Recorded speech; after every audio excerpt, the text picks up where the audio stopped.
170 कितना बड़ा टारगेट था इस पिच पे, और पावर प्ले में ऑब्वियसली प्रेशर होता है, तो क्या आपका गेम प्लान था? से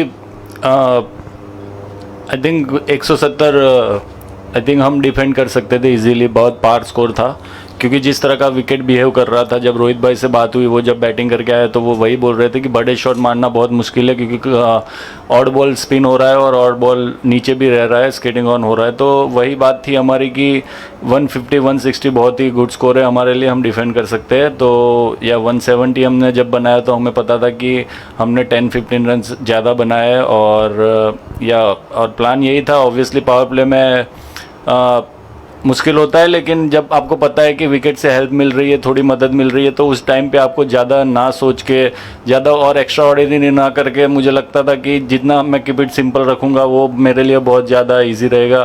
क्योंकि जो ड्रेसिंग रूम में बात हुई थी कि इजी विकेट नहीं है, तो उसके बाद बैट्समैन आके मुझे पता था कि कुछ और चार्ज करेगा, मुझे इतना इजी नहीं है कि सामने मारने के लिए, क्योंकि और बैकफुट से भी नहीं लग सकता था, क्योंकि बॉल इतना आ नहीं रहा था। तो मेरा प्लान यही था कि जितना हो सके उनको डिफ़िकल्ट करूँ, उनको सोचने पे मजबूर करूँ कि वो और कुछ नया शॉट खेले। तो वही हुआ पहले बॉल पे, तो या वही प्लान था हमारा।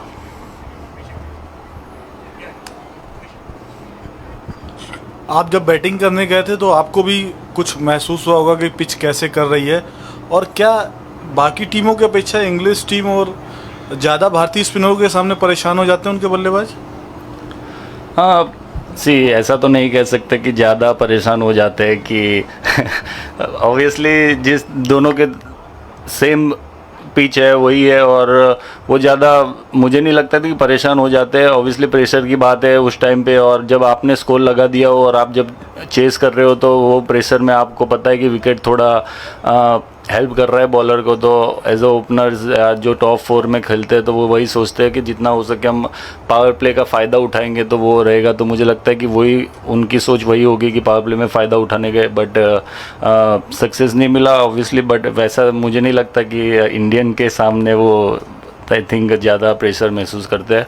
और मैं बैटिंग में गया तो ऑब्वियसली मुझे पता था जब फास्ट बॉलर भी डाल रहे थे मुझे, सब आके स्लोअर डाल रहे थे, और मुझे पता है कि वो स्लोअर डाल रहे, उसके बाद भी मैं नहीं मार पा रहा था, और जो चाहिए वो स्पीड से बॉल आ नहीं रहा था, तो मैं कनेक्ट सही से नहीं कर पा रहा था। तो ऑब्वियसली उससे भी मुझे क्लू मिला कि क्या कर सकते हैं क्या नहीं कर सकते। जितना कि आप ज़ोर से डालोगे वो इजी हो रहा था, जो उन्होंने लेंथ बॉल डाले वो सब इजी हो रहा था। तो अच्छे एरिया पे डालना बहुत ही इजी था।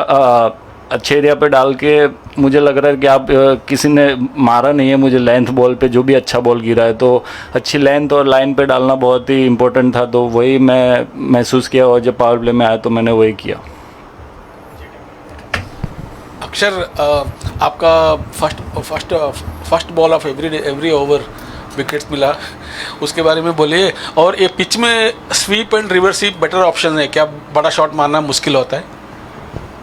आई थिंक फर्स्ट बॉल पे विकेट मिला, वो तो प्लान नहीं किया था कि फर्स्ट बॉल पे ही विकेट मिलेगा, तो उसके लिए कुछ नहीं, मैं अपना माइंड सेट यही था कि मुझे अच्छी जगह पे डालना है। और मुझे ऑब्वियसली जब आप नॉकआउट्स खेलते हो तो उस टाइम पे आपका माइंड सेट ये होता है कि आपका फर्स्ट और लास्ट बॉल जब ओवर की शुरुआत और फिनिश अच्छा करे, तो वही माइंड में था। और ऑब्वियसली हर बार जो अच्छा हुआ विकेट के साथ तो वो प्लस पॉइंट था। और स्वीप रिवर्स स्वीप मुझे लगता है कि बड़े शॉट मारना भी मुश्किल था और स्वीप रिवर्स स्वीप मारना भी मुश्किल था, क्योंकि इस विकेट पे कोई बॉल नीचे रह रहा था, तो इतना इजीली आप कनेक्ट नहीं कर सकते हर बॉल स्वीप रिवर्स स्वीप, क्योंकि बैट्समैन के माइंड में भी डाउट रहता है कि अगर स्वीप मारने जाऊंगा बॉल नीचे रह गया तो पैड पे खा सकता हूँ। तो वो डिपेंड करता है कि आप लाइन लेंथ क्या डालते हो। मोस्टली हमारे स्पिनर ने सब स्टम्प टू स्टम्प रखा था, तो इसलिए स्वीप रिवर्स स्वीप मारना बहुत मुश्किल था इस विकेट पे।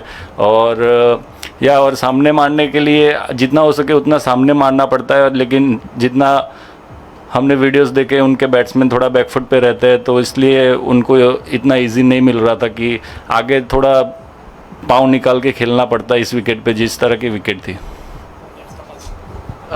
तीनों स्पिनर शानदार प्रदर्शन कर रहे हैं। आपको लग रहा है कि ये जो वेस्ट इंडीज़ की पिचेस हैं, आप लोग बहुत ज़्यादा एक दूसरे से बात करते हैं कि किस तरीके से बॉलिंग करनी है? आपका अलग स्टाइल है, कुलदीप का अलग स्टाइल है, लेकिन एक दूसरे के साथ बात करके, क्योंकि कहते हैं ना पेसर हंट इन पेयर, आप लोग हंट इन ट्रायो कर रहे हैं।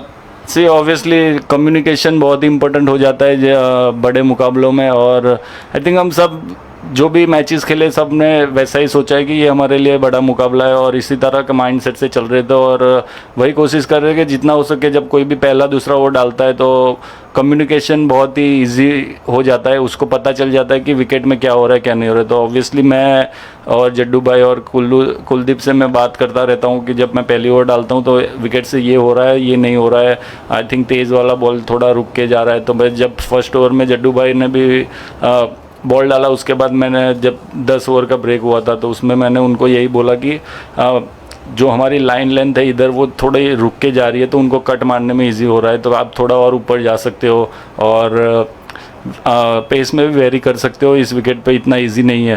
तो आई थिंक उसके बाद उन्होंने अच्छी बॉल भी डाली, तो या कम्युनिकेशन बहुत ही इंपॉर्टेंट रहता है, तो और वही हम करते रहते हैं कि इन बिटवीन द ओवर्स और जब भी टाइम मिलता है।